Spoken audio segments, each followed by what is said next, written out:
Hola, mi gente. Welcome back to Unfiltered and Unapologetic. I'm your host, Caitlin Gil-Soto, and today's episode is going to be a little different because today marks 1 year since I released the very first episode of this podcast. And honestly, that's still hard for me to believe.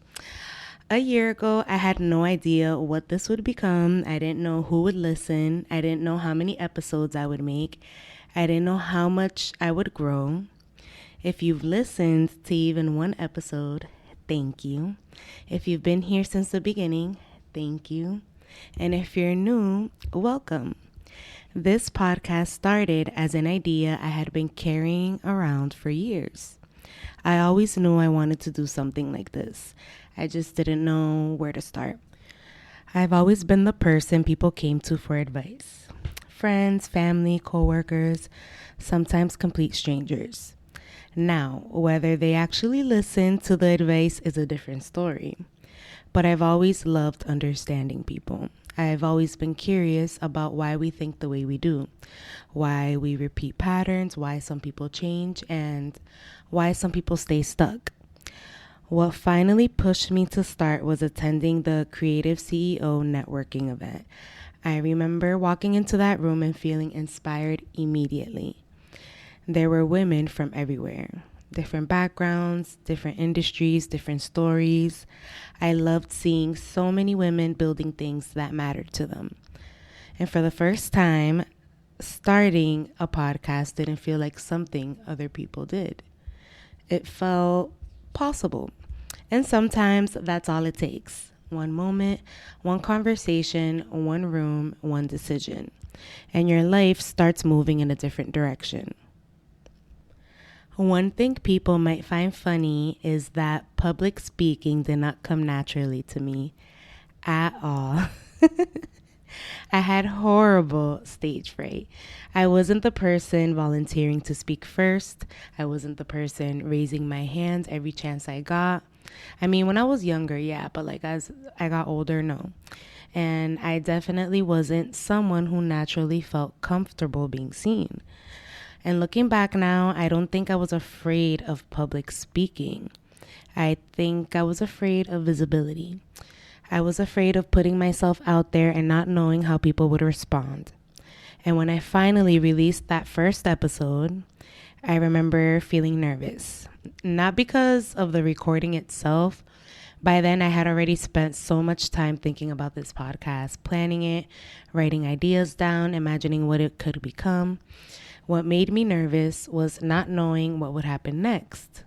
Would people listen? Would they understand what I was trying to build? Would they connect with the conversations? At the time, I even chose branding and colors that weren't necessarily my favorite because I thought they would help me connect with the Dominican community. And while that community will always be part of who I am and part of this podcast, something unexpected happened. People from completely different backgrounds started listening too. Because while the stories may come from my experiences, the emotions behind them are universal. Healing is healing, growth is growth, fear is fear, grief is grief. And regardless of where we come from, most of us are trying to answer these same questions. How do I trust myself? How do I heal? How do I build a better life? How do I become the person I know I'm capable of becoming? And that's when I realized this podcast was becoming something much bigger than I originally imagined. Another thing people don't know is that I almost never re-listen to my episodes. I do the work before I record. I think deeply about the topic, I outline what I want to say, then I record. If something sounds off, I'll edit it like right then and there. And then I re-listen to it, and if it sounds good, I'll move on. If I say something weird, I'll fix it. But for the most part, I trust the preparation and move on. And honestly, I think this podcast taught me something I spent years avoiding. I don't need to have everything figured out before I begin. Most of the answers showed up after I started, not before. For a long time, I thought the different parts of my life were completely separate. My biology and chemistry degree, my years working in clinical research, my love for reading, my curiosity about people, my interest in psychology, sociology, mental health, personal development and relationships, and even metaphysical concepts. But looking back now, I can see how connected all of it really was. Even though I didn't become a doctor, I don't feel like those years were wasted. Not even close. Biology taught me how to understand systems. Chemistry taught me how to think critically and ask questions. Clinical research taught me how to analyze information, identify patterns, and separate assumptions from evidence. And outside of work, I've spent years reading about people, why we behave the way we do, why we repeat patterns, why we struggle to change, why healing can feel difficult, why growth can feel uncomfortable. I've probably spent as much time studying people outside of school as I did inside of it.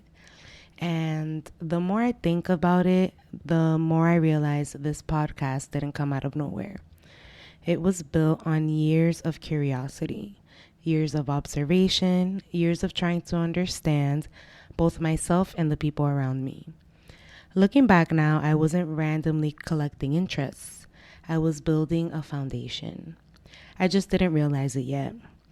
For years, I thought I was going to become a doctor, and that was the plan.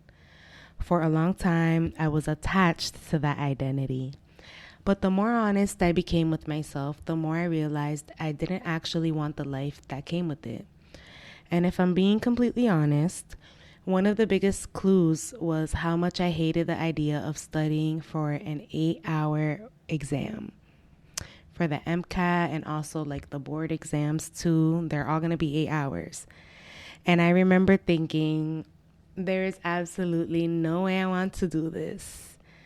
And I did try. I took it a couple times, and I don't know, every time it was proof that it wasn't for me. And while that realization was uncomfortable at first, it eventually created space for something I never expected. Because today I'm pursuing a master's in finance. And what's funny is how different the experience has felt. The application process felt easier, the decision felt easier, the classes feel easier. Not because they're easy, but because they fit. Because when something is aligned with who you're becoming, it doesn't require the same amount of force. That's one of the biggest lessons I've learned. For years, I thought struggle was always a sign that I was on the right path. Now, I think alignment has a different feeling. Not effortless, just lighter. Less resistance, less convincing yourself, more trust. Sometimes ease is confirmation. Sometimes it's a sign that you're finally moving in the direction you're supposed to be moving. And something else I've realized this year is that none of this happened because life suddenly became easier. I built this podcast while working full-time in clinical research, while navigating my own personal growth, and while pursuing a master's in finance through an accelerated program. Sometimes people see the finished product and assume there was a perfect plan. There wasn't. There was consistency, there was commitment. There were a lot of early mornings and late nights, and there still are, and figuring things out as I went. And if there's one thing I've learned, it's that you don't need perfect circumstances to start building something meaningful. And if I'm being honest, one of the biggest things that changed this year had nothing to do with podcasting. It had everything to do with me. There was a period in my life where staying busy became normal. I always had plans, I always had somewhere to be. And looking back, I think a lot of that busyness was helping me avoid things I didn't yet know how to process. So, in other words, I was avoiding myself. I didn't know how to sit with what I was feeling. I didn't know how to process my emotions. And I definitely didn't know how to give myself the support I was constantly giving everyone else. So I stayed moving. Because if I slowed down, I had to feel. And eventually, life has a way of making us all slow down. What surprised me most this year is how many emotions came to the surface. People who know me know this about me. I was never really a crier, and for most of my life, I held everything together. I kept going, I stayed functional, I handled what needed to be handled. But this year taught me something important. Being strong and feeling your emotions are not opposites. You can be resilient and still cry. You can be successful and still struggle. You can be healing and still have difficult days. And honestly, learning how to feel my emotions instead of avoiding them has probably changed my life more than almost anything else. It's also why so many of the conversations on this podcast feel personal. Because they're not theories, they're not things I pulled from a book, they're things I've lived, things I've questioned, things I've struggled with, things I've observed, and things I'm still learning. And I think that's one of the biggest gifts this past year gave me. Not becoming someone else, but becoming more honest with myself. Sometimes I look at my life now and laugh because if you had described this version of me a few years ago, I probably wouldn't have believed you. Who would have thought I'd become someone who genuinely enjoys lifting weights? Someone who hikes for fun, someone who will walk for miles without even thinking about it. Someone who enjoys running, someone who prioritizes movement because it makes her feel good, not because she's trying to punish herself. And recently, someone who enjoys yoga, stretching, mobility work, and somatic practices. The old version of me would have laughed if you told her that. And one thing people may not realize is that I probably use my biology degree more now than I ever expected to. I took nutrition classes while earning my degree. I spent years learning about the body, health, science, how different systems work together. And while I don't work in nutrition, that knowledge has helped me build a much healthier relationship with my body. And honestly, a healthier relationship with food. Not perfect, just healthier. I've learned that health doesn't have to be extreme. It doesn't have to be all or nothing. I can enjoy balanced meals and still enjoy foods I love. I can take care of myself without obsessing over it. I can move my body because I appreciate it, not because I'm trying to change it. I don't drink nearly as much as I used to. These days, I'm perfectly happy with 1 or 2 drinks and calling it a night. And that's not because someone told me to, it's because my priorities changed. The more I've healed emotionally, the more I've realized that taking care of myself isn't selfish. It's very necessary. And what's funny is that the discipline people see today wasn't built overnight. It was built one choice at a time, one workout, one walk, one meal, one boundary, one decision, over and over again. The same way confidence is built, the same way trust is built, the same way healing is built. Consistency matters. I'm living these lessons and learning them too, and I'm growing right alongside all of you. The moment it all became real to me was when I received the message via DM. Someone reached out to me after listening to one of my episodes, and they told me they had finally found the courage to leave a toxic environment. I remember reading the message once and then reading it again, and then I cried. I'm such a crybaby. Not because I was proud of myself, not because I felt accomplished, but because it reminded me that there are real people on the other side of these conversations. And while that message stayed with me, it wasn't the only one. Over the past year, I've received messages from people sharing their stories. People telling me an episode helped them see something differently, helped them feel less alone, helped them have a difficult conversation, helped them trust themselves a little more. And every single time, I'm reminded that this podcast was never just about me talking into a microphone. It's about connection. It's about creating conversations that make people feel seen. And that's something I'll never take for granted. Something else that surprised me this year is who has supported this podcast. Of course, I'm grateful for every single person who presses play, but I've received support from people I never expected to be interested in these conversations. People from different backgrounds, different industries, different generations, and every time it happens, it reminds me that healing, growth, and self-discovery aren't limited to one type of person. They're human experiences. One thing that especially warms my little heart is seeing listeners in their 40s and 50s and beyond. I genuinely did not expect that, and I don't take it for granted because it tells me these conversations are reaching people in different seasons of life, and that's something really special. Another moment I'll never forget was opening my analytics and seeing Singapore. I remember staring at the screen and thinking, wait, Singapore? How did this podcast get there? And then more countries started showing up. Japan, South Korea, Brazil, Kenya, places I never imagined my voice would reach. And every time I see those countries, I'm reminded of something. The details of our lives may be different, our cultures may be different, and our backgrounds may be different, but so many of us are asking the same questions. How do I heal? How do I trust myself? How do I build a better life? How do I become who I'm meant to be? And that's what makes this podcast so special to me. Because what started as one microphone in one room somehow became a conversation happening across the world. And I still don't think I fully wrapped my head around that.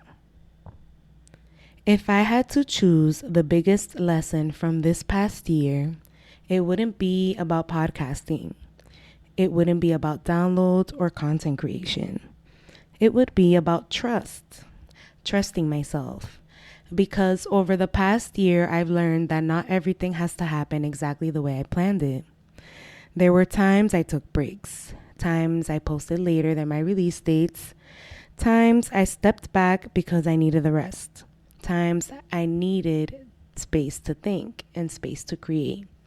And every single time I listened to that intuition instead of forcing myself forward, it ended up being the right decision, even when it didn't make sense at the time. And if I'm being honest, there were moments where I questioned whether I should keep going. Moments where life got busy, where I felt uninspired, where I wondered if anybody really cared. And if I'm being honest, those moments usually had nothing to do with the podcast. They had more to do with me. But every single time I started questioning it, something would happen. A message, a conversation, someone sharing how an episode impacted them. And it always felt like a reminder that I was exactly where I needed to be. A reminder to keep going. A reminder that what we're building here matters. Another example is Finance Fridays. At one point, I had a completely different vision for where that content was going. And when I stepped back, I realized I wanted something different. I wanted to evolve it. I wanted to talk about money differently. Not just financial literacy, but emotional wealth.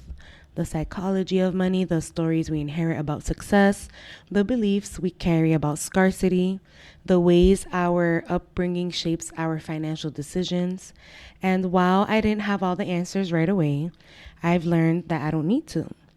One thing this podcast has taught me is that clarity often comes from movement, but from taking the next step, and then the next one, and then adjusting as you go. I think that's one of the biggest ways I've changed. A year ago, I spent a lot of time waiting until I felt ready, confident, and waiting until I knew exactly what I was doing. Today, I take initiative faster, and I trust myself more, and I trust my ability to figure things out. And I've learned something I wish more people understood. Confidence doesn't come before action. Confidence comes after action. You do the thing, you learn from it, you do it again, and eventually confidence catches up. The podcast gave me a platform, but the real gift was becoming the person brave enough to use it. And as I look ahead to season 2, I feel excited. Not because I have everything figured out, but because I know this podcast is continuing to evolve. One thing I've learned this year is that healing was never the destination. Healing was the beginning. The goal was never to understand myself. The goal was to build a life that reflects what I've learned. And I think that's what this next season is really about. Building healthier relationships, stronger friendships, building emotional wealth, building confidence and community, building a life that feels aligned. We're going to have more conversations about friendships, relationships, men's experiences, women's experiences, Dominican family dynamics, emotional wealth, faith, and self-trust. And the stories we tell ourselves about who we are and what's possible for us. I'm also excited to create more resources outside of the podcast. Over the past year, I've realized that sometimes people don't just want inspiration. They want tools. They want something they can come back to, something they can use, something that helps them take action. So you'll be seeing more digital products, guides, workbooks, journals, and resources from me in the future. I want to create tools that support the conversations we're already having here, because understanding yourself is so powerful, but applying what you've learned is what changes your life. This podcast also helped me become more honest, more intentional, more disciplined, and more willing to take action before I felt completely ready. And for that, I'll always be grateful to every person who has listened, shared an episode, left a review, sent a message, supported me, or simply spent part of their day listening to these conversations. Thank you. You have no idea how much it means to me. And while I may not know exactly what the next year will bring, I do know this: we're just getting started. If you want to support Unfiltered and Unapologetic with Caitlin, you can find all links in the episode show notes. And don't forget, you can listen to Unfiltered and Unapologetic with Caitlin on all major platforms: YouTube, Spotify, Apple Podcasts, and more. I'll see you in the next episode.